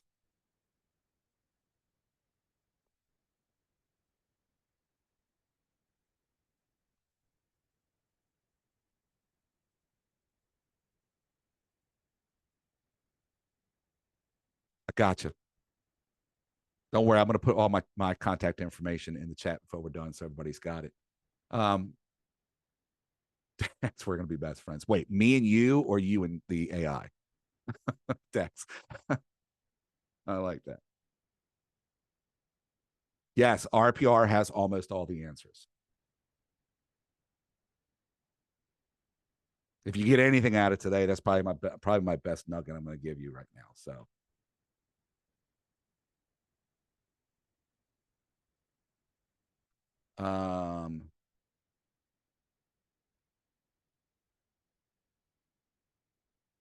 What about those who, I guess that's supposed to be, can't use RPR? Talk to your local people that know the stuff. If you don't have access to RPR, I'm sure there's something similar to it, or there's other resources that you can use that should help you do that. So I'm going to put my contact information in the chat right now for you guys. So if you ever need anything, as I said, I was a tech trainer, so I'm still very savvy in our technology. So if you need some help with that, and if you want to be up to date on any of the other training things that I put out from time to time, particularly TCPA, I do an AI class. So if you guys want something done in your market centers or something like that, just have your leadership reach out to me and we can talk about anything like that. So, all right. Utilizing the app. I'm a huge app fan when it comes to our app. I don't want to spend a lot of time on our technology. That's what our Thursdays are for. One of the biggest things with our app is it's no different than the other apps, to be honest with you. The biggest thing with our app, though, and our websites is that when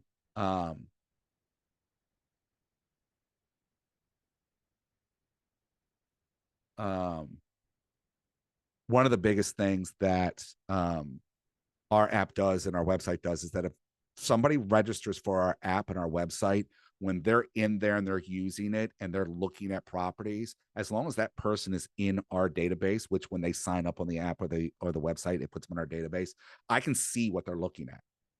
I can see what properties they've used, what properties that they favored it. So getting into the technology and learning those things are going to be huge for you to be able to run your business. Okay. All right, you guys, I'm going to give you guys this as a first session. This is something that you're supposed to do in every day. And this is something you should be doing every day, whether you're in Ignite or not. It's it's your daily, I'm missing a slide here, I think. There you go, your daily success system. The premise of this is to have 10 conversations a day, add 10 contacts to your database a day, and write 10 handwritten note cards a day. Now, if you don't have a big database and things like that, you could say 10 conversations a week, and my dual career people, because you have jobs and families and stuff. So 10 conversations a week, 10 contacts a week, or 10 note cards a week.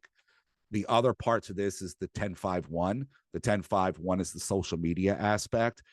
Now, I will preface this with everybody out there. Who here is a huge social media lover? You just can't get enough. You're on it. You're posting to it. You're doing stuff all the time.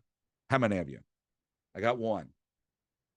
I got to know those are the people I want right there. I want the no's and I hate it.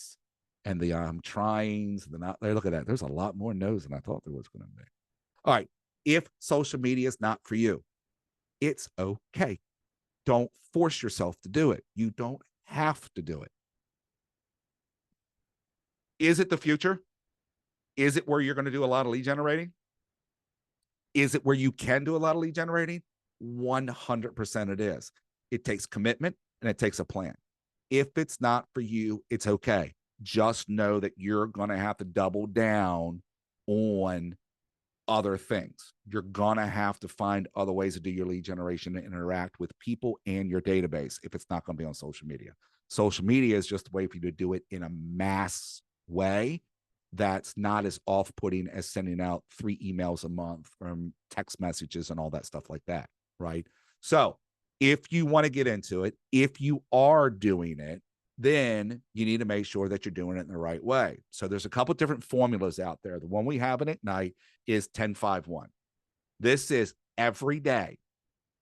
Every day you need to like 10 posts. And I'm going to tell you right now, find different people every day for those posts. Because we all know we see the same 10, 15, 20 people on our feeds because that's the people we interact with. If you want to show up on more people's feeds, you need to interact with people more often. And you need to pick people. Okay. What I suggest you do, and you don't have to do it, is when you open up Facebook, particularly if you do it on your desktop, because you get to see Facebook shows you who's currently online with a little green dot next to their image and stuff like that. I'd go to the people that are online and like their stuff because they're currently doing something online. So there's a good chance they're going to interact back with you faster. Then find people offline and interact with them, and they'll be able to see it at a later time when they're on there. Yeah, your feed will start populating with what you're actually interested in. So, I mean, all we got to do is sit here. My listening device is sitting over here next to me. All I got to do is she's going to be feeding me stuff on my stuff all night long, just teaching you guys tonight. Alexa's been listening to me all night. Also, 5 comments. Make sure you're commenting on 5 posts. Here's a catch: 5 words or more. The algorithm is looking for engagement. So if it's somebody's birthday, don't just write happy birthday. Add to it. I know it's hard. It's a lot of words. I don't like using a lot of words either. 5 words or more, 5 different posts, and send 1 direct message to somebody a day.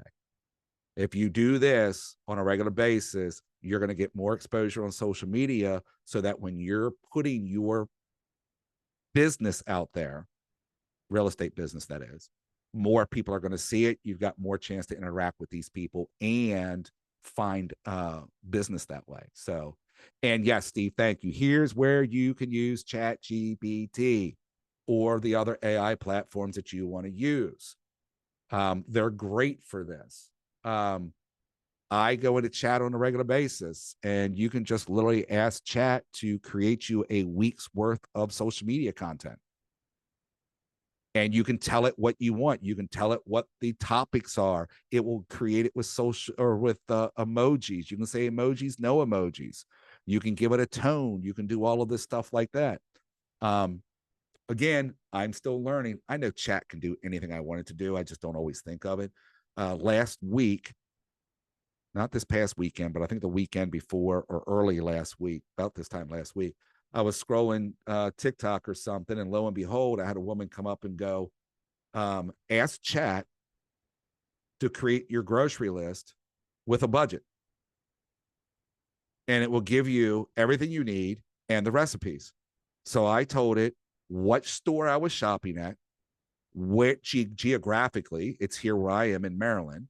And I wanted a budget of $125. I wanted a minimum of 2 meals a day between breakfast, lunch, and dinner. And I wanted it to be high protein and healthy fats. And it gave me an entire shopping list. It gave me recipes for 2 meals every day. And it told me, based on this and based where I am, it should cost roughly $110. So it was actually under my budget. And I just looked at chat and went, it never ceases to amaze me. I was literally just like, you've got to be kidding me right now. And it worked. So yes, even for real estate, you can go in there and you can ask it. Now be cautious. I'll tell you right now, there's a, either I got an email from NAR, or I saw it on NAR's site when I was on it earlier.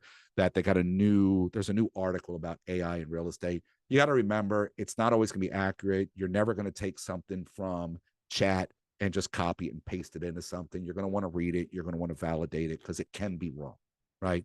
The more you feed into it, the more it's going to learn. So yes, I'm giving you a reason to like AI now. Like, you want an exercise routine? Ask it. It would tell you. Give it your age, your weight, your desired outcome. I'm telling you right now, it will give you everything you want. It's absolutely just ridiculous at what it can do.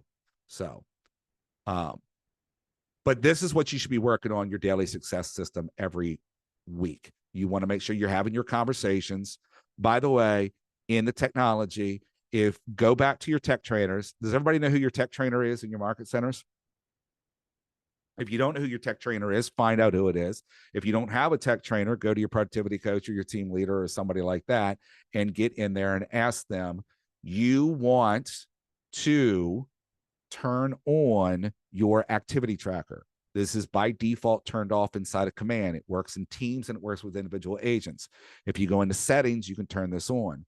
What it is, it will email you at minimal once a day and ask you to record your activities. Meaning, well, first off, I'd ask you how your day was. And literally you click on a happy face or a sad face. That's the most entertaining thing. Then it will go through and ask how many people you spoke to, how many hours did you lead generating, where did you find these people, are they all in your database, did you set appointments, did you go on an appointment, did you sign any agreements, did you go under contract, and did you close anything? And you get to enter all this information. And if you do that every single day, you're going to see where you're achieving and where you need to make changes. And it's right there built into the platform. So it's your activity tracker. If you go into settings and go into reports, go into settings on the left-hand side, go to command, and then go down to reports. And under the reports, it says activity tracker. Click the toggle on, and then you can set how often you want to get email notifications to remind you to put your data in there.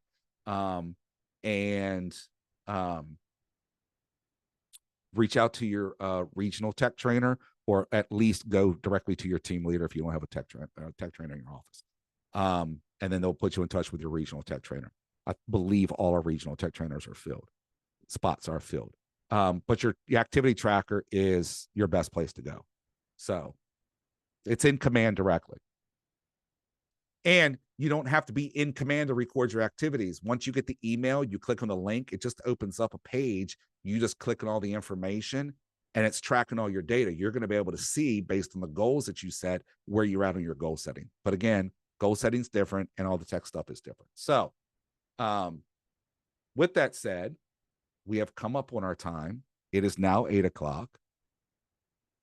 Let me get you some feedbacks and some takeaways and ahas. I'm going to put my QR code back up there. Mary Beth is not with me. This is when I did this one last time with her. So, oh, wait, that's not the right one. That's not the right QR code. Well, it's the same. It's the right QR code. It's the wrong session. I use this QR code for a different session, but the QR code takes you back to it. We're on session 3. That's all you got to remember is session 3, connecting with your network. So while we do that, let me know how you feel about tonight. How excited are you? How motivated are you? How many of you are coming back, by the way? Is everybody coming back tomorrow and every day after that? Because I'm going to challenge. I'll be here. All right. I'm going to challenge each and every one of you. All right. We started off tonight with at our highest point, 299 people. We're down to 215. So thanks for the 215 that stuck around. By the end of this session, come mid-February, we normally get down to about 40 people. Yes, George, I said 40 people. I saw your jaw drop. I challenge each and every one of you to be here every single night. We have a great group of trainers set up that are going to come in and present with you. You're not going to get me every time. You're not going to get Alana every time. We've got a wide variety of people because we all do it a little bit different and have different looks on how things could impact your business. So please come back every night, check out what's going on, see what's coming next, take every little bit of it. Take this course as much as you can. If your market center is putting it on in person, take it. When we come back in the second quarter, and if your market center signs up for it, come back to it again. Because have you all ever heard the phrase that the same man never steps in the same river twice? So I'll just change it and say that the same person never steps in the same river twice, because who you are right now is not who you're going to be tomorrow, because you learned something today. And between now and the next time we have Ignite come around, you're going to be a different agent. You're going to be at a different place. So what you didn't hear tonight, you're going to hear it the next time, because that's where you are. You need to hear it. So don't miss out on any of the courses. Tuesdays, Wednesdays, and Thursdays, 6 to 8. We're going to be here. We're happy to help you out. So, parting thoughts, last minute takeaways, any ahas? Give me something to go home. Wait, I'm already home. Give me something to go let the dogs out and be happy about. I think of something. I don't have an aha, but I did want to say thanks. The way you explain everything is very clear. Like, it's a very clean explanation, and that's really helpful. Like, you dug in, but not too much to where it was easy to get lost. So thanks for that. You're welcome. Thank you. I will say this was very informative, and I can't wait to come back to all the other ones. And so now I did this QR code and I'm going through. Is this just Ignite 1, Spark Your Career? No, we've done sessions 3 and 4 tonight. Okay. So if you keep that link, and if you don't keep the link, all it is kwueval.com. So okay, go to it. But tonight we did sessions 3 and 4. Perfect. Thank you very much. This is awesome. One more. Give me one more little takeaway there. The activity tracker. Activity trackers. That's your big thing. Let me tell you what, when that came out, I loved it. Because the number one thing is we don't track our activities enough. We don't know what we're doing on any given day. I mean, how many times in your regular job, in life, in general, you're like, you know what? I'm getting up Saturday. I'm cleaning the house. I'm doing laundry. I'm doing this. I'm doing that. And next, Saturday night comes around and you're like, let's Netflix and chill. And you're like, I ain't get nothing done today. Absolutely. We're all guilty. I'm not going to lie to you. I do it all the time myself, right? So tracking what you're doing is the best thing you can do for yourself. So, Angelica. Hi, Matt. Hello, everyone. 1,000 takeaways, and I'm sold. Challenge accepted, and showing up every single day. You had mentioned, sorry if you hear my littles in the back. You had mentioned having upcoming trainings that you're going to facilitate and meetings. Are they necessarily through KW Legacy, or is there a place where you have a streamlined calendar? The only thing I've got coming up, I don't have anything within our region right now. Here in Maryland right now on the calendar. I'm working on getting some stuff done. What's probably going to be coming up next is going to be some TCPA training and CAN spam training. I got that coming up in, like I said, in Michigan virtually at the end of the month, and I'm working on getting some stuff set up for February and March. So if you want to be in on anything I do locally or virtually, because if it's virtual, I will put it on Eventbrite for people. Just shoot me an email and let me know. I put my information in there. If you guys need it, I'll put it in there again before we go. Just let me know if you want to be up to date on anything that I have coming, and I'll keep you guys posted on it. So appreciate it for sure. I'm one of those people. Thank you so much for tonight. Have a good night, everyone. Good night, Matt. Go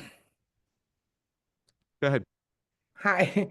So aside from the tracker, RPR info, which is a lot more than I thought was in there, most surprisingly was your recommendation to preview homes, which I think most agents are not doing anymore because of technology and after COVID.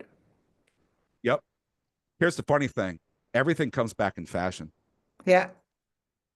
So all those old school ways that people said years ago that they're like, no, guess what? It does. So appreciate it. Thank you. All right, guys.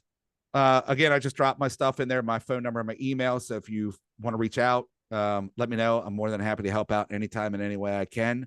And have a great night. You will see me every night this week because I'll be opening up the room for our other instructors. So I'll at least be here for a hot 5 minutes. So I'll make sure to say hi.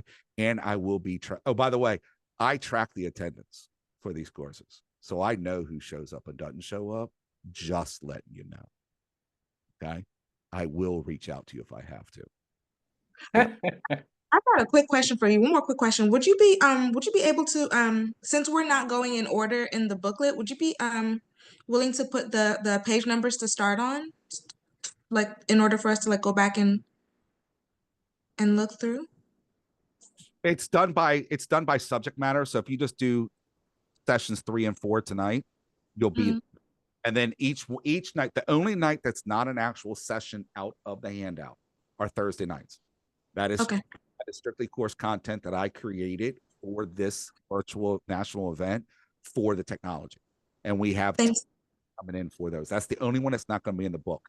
Everything else is done by the book. So tomorrow is going to be generate your leads. I don't remember what session that is. It's generate leads.